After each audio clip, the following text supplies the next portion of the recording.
हाँ तो दोस्तों, स्वागत है आपका हमारे इस चैनल पर, जिसमें हम Chinese drama shining like you की स्टोरी की हिंदी एक्सप्लेनेशन। एपिसोड 9 के स्टार्टिंग में हम शशांक को देखते हैं, जो मिस्टर सुन के सामने अपने घुटनों पर बैठकर रो रहा होता है और मिस्टर सुन उसे बहुत गौर से देख रहे होते हैं। उन्हें समझ ही नहीं आ रहा होता है वो क्या कर रहा है। शशांक से पूछते हैं, तुमने अभी जो एक्ट किया इसको एक्सप्लेन करो। तो शशांक बताता है उसके एक्ट की थीम है, जब किसी आदमी की डेथ हो जाती है तो उसके घर वाले उसको याद करते हैं और उसको याद करते हुए रोते हैं और अपने दिल की बातें कहते हैं।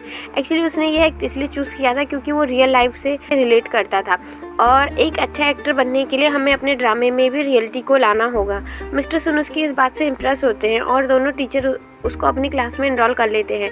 ये सब बातें पास्ट की होती हैं। मिस्टर सुन ये सब बातें सोच कर रहे होते हैं, तभी टीचर आती हैं और वो उनको बताते हैं कि शशांक ने स्टडी क्विट कर दी है। वो भी शॉक्ड हो जाती हैं। वो पूछती हैं, कोई प्लान है आपके पास? तो मिस्टर सुन कहते हैं, वो मेरा स्टूडेंट है और बिना मेरी मर्जी के वो क्विट नहीं कर सकता है। और शशांक की कही हुई बात को रिपीट करते हैं कि कोई खास मेरिकल हो जाए। तभी दूसरी तरफ हमें शशांक को दिखाते हैं, जो अपने डैड के फ्यूनरल पे रिचुअल कर रहा होता है। तभी उसके अंकल आकर बताते हैं कि उसके फ्रेंड आए हैं। वो उनसे मिलने जाता है। तो हाउका जिन पूछती हैं कि तुम कैसे हो, हमें तुम्हारी फिक्र हो रही थी।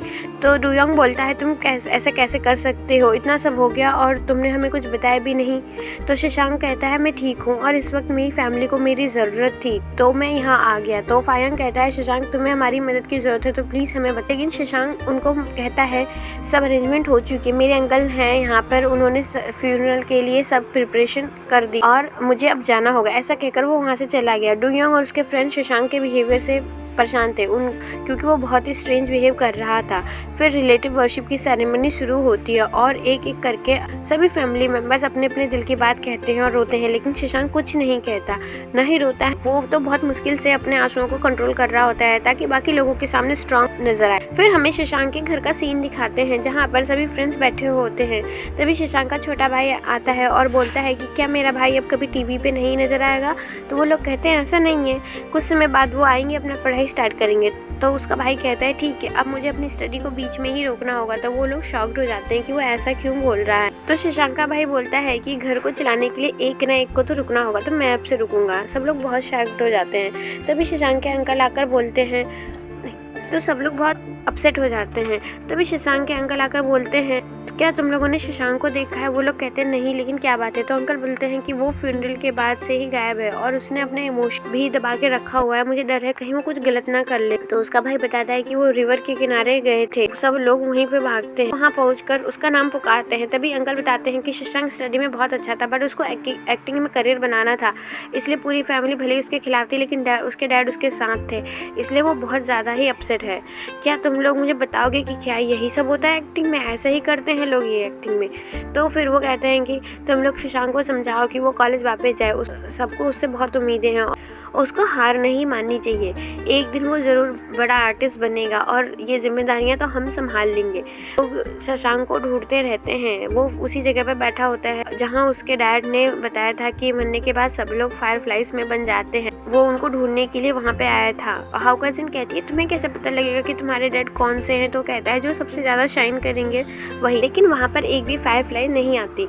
इससे वो बहुत अपसेट हो जाता है और अपने डैड के साथ बिताए हुए पल और पुरानी बातों को याद लोगों को सुनाता रहता है, पर रोता नहीं है। ये बहुत इमोशनल सीन होता है। फिर फायांग कहता है, शशांक प्लीज़ रो, तुम्हारे इमोशंस को बाहर निकालना ही होगा, पर शशांक इग्नोर करके चला जाता। फिर हम लोग लीजियांग को देखते हैं, जो अपने डैड को कॉल लगाती है और रोने लगती है। लीजियांग कहती है, मैं आपकी बात मानूं, अगर आप नहीं चाहते कि मैं एक्टिंग में करूं तो मैं नहीं करूंगी, पर उसके डैड फिर भी कोई जवाब नहीं देते हैं। तो उसकी मॉम कहती है, लीजियांग रो मत बेटा, तुम्हारे डैड तुमसे नाराज़ नहीं है और वो अब मान गए हैं तुम्हारे एक्टिंग करियर के लिए, तो तुम अब मेहनत करो और ज़्यादा मत सोचो। और इतना कहकर फ़ोन रख देती हैं। हमें रूम का सीन दिखाते हैं, जहाँ पर एक ही रूम होता है और उसमें बॉयज़ और गर्ल को सोना होता है।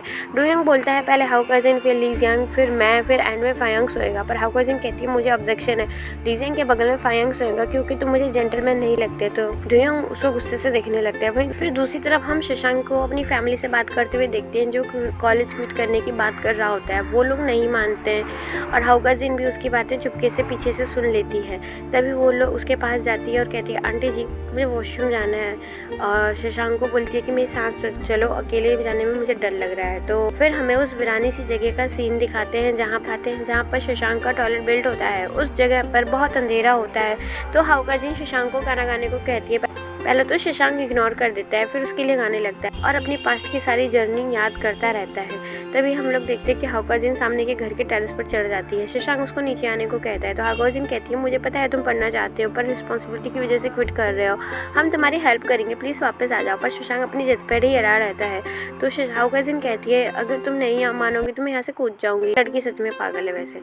तो शशांक भी गुस्से में बोल जाता है, हाँ कूद जाओ, और इतना बोलकर फेस टर्न कर लेता है। उसे लगता है कि वो डरा रही है और कूदेगी नहीं, पर थोड़ी देर में हाउका जिन सच में कूद जाती है। फिर शशांक उसको उठाने के लिए आता है। वो कहता है, तुमने ऐसा क्यों किया? वो कहती है कि अब तो मैंने अपनी टांग भी तोड़वा ली, उसकी भरपाई के लिए ही चाहिए तुम्हें कॉलेज आना हो। फिर शशांक उसको पिगी बैंक देता है और हाउका जिन शशांक को फायरफ्लाइज देखने को बोलती है। वो कहती है, देखो तुम्हारे डैड भी यही चाहते हैं कि तुम कॉलेज जाओ। वहीं दूसरी तरफ मिस्टर सुन भी सीनियर टीचर से शशांक के मैटर पर सजेशन ले रहे होते हैं और सीनियर कहते हैं कि तुम्हें शशांक की हेल्प जरूर करनी चाहिए, तुम ऐसे नहीं हार मानना। फिर नेक्स्ट मॉर्निंग में सब लोग वापस जा रहे होते हैं। हाउका जिन बहुत इमोशनल बातें करती है और अपनी टूटी हुई टांग का वास्ता देखकर उसको वापस आने को बोलती है। फिर कुछ दिन बीत जाते हैं। सब लोग शशांक को मिस कर रहे होते हैं, पर स्टडी कंटिन्यू रहती है। तभी हाउका जिन मिस्टर सुन से पूछती है, आपको कुछ पता है शशांक के बारे में? इससे पहले मिस्टर सुन कुछ बोलते, शशांक पीछे से आ जाता है। मिस्टर सुन से बोलता है, मैं वापस आ गया हूँ। सब लोग उसको देखकर खुश हो जाते हैं और भागकर उसको गले लगा लेते हैं।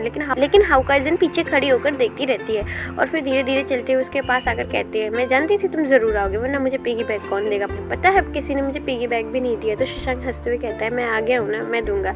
तो पूरी क्लास करके शोर मचाने लगती है। फिर हमें डॉम का सीन दिखाते हैं जहाँ पे शशांक अपने बैग को खाली कर रहा होता है। तो फायंग आकर उसका हाल पूछता है। फिर शशांक क्लब का हाल कैसा है पूछता है। तो वो कहता है ठीक है, लेकिन कुछ लोग मेरी ट्रेनिंग मेथड से बहुत परेशान है, इसलिए उन्होंने क्विट कर दिया। फिर फायंग पूछता है, तुम्हारे घर में सब कैसे हैं? सब कुछ सेटल हो गया? तो वो कहता है कि हाँ ठीक हो गया। फिर हम देखते हैं कि शशांक जाने लगता है। तो फायंग पूछता है, तुम कहाँ जा रहे हो? तो वो कहता है, मैं फिजिकल ट्रेनिंग रूम में जा रहा हूँ और वहाँ पे वो प्रैक्टिस कर रहा होता है। फिर गर्ल्स बोलती हैं, अब शशांक बदल गया है, बहुत शांत रहने लगा है। फिर उसकी फ्रेंड कहती है कि उसने अपने डैड को खोया है, तो हमें उसे कुछ वक्त देना चाहिए। फिर हम लोग डुयोंग को देखते हैं जो लीजियांग का मैसेज करके पूछता है कि कल मेरा बर्थडे, क्या तुम मेरे साथ सेलिब्रेट करोगी? तो लीजियांग पर हाँ बोल देती है और डुयोंग खुश हो जाता है। नेक्स्ट मॉर्निंग हम देखते हैं कि डुयोंग स्टैचू के सामने खड़े होकर प्रपोज करने की प्रैक्टिस कर रहा है और जैसे ही टर्न होता है, लीजियांग और उसके फ्रेंड्स खड़े होते हैं तो वो डर जाता है। तो गर्ल्स पूछती हैं, ये तुम क्या कर रहे हो? तो उसका फ्रेंड बोलता है, यार तुम तो बड़े बेकार हो, तुमने हमें बताया नहीं कि तुम्हारा बर्थडे है। तो डुयोंग बोलता है कि तुम लोग यहाँ क्या कर रहे हो? तो हाउका जिन कहती है कि हम लोग क्या करेंगे, मतलब है हम सेलिब्रेट करने आए हैं। तो डुयोंग कहता है, पर तुम्हें किसने बुलाया? तो इतना सुन के हाउका जिन गुस्सा हो जाती है, तो जाने लगती है। तो डुयोंग कहता है कि अरे नहीं मत जाओ, मैं मजाक कर रहा था। तो हाउका जिन कहती है, पहले मुझसे रिक्वेस्ट करो तब चलूँगी। तो डुयोंग प्लीज़ बोलकर रिक्वेस्ट करता है। फिर वो मान जाते हैं, लेकिन डुयोंग के डेट का तो कबाड़ा हो जाता है। फिर वो लोग एक साथ लंच कर रहे होते हैं। तभी सामने की तरफ से एक बहुत बड़ी सेलिब्रिटी नज़र आती है जो किसी के साथ डेट पर आई होती है। लीजियांग कहती है कि पीछे से वो बंदा मिस्टर सुन के जैसे लग रहा है और वो इसी के साथ एपिसोड 9 यहीं पे ख़त्म हो जाता है। अब मिलते हैं नेक्स्ट पार्ट में। टाटा।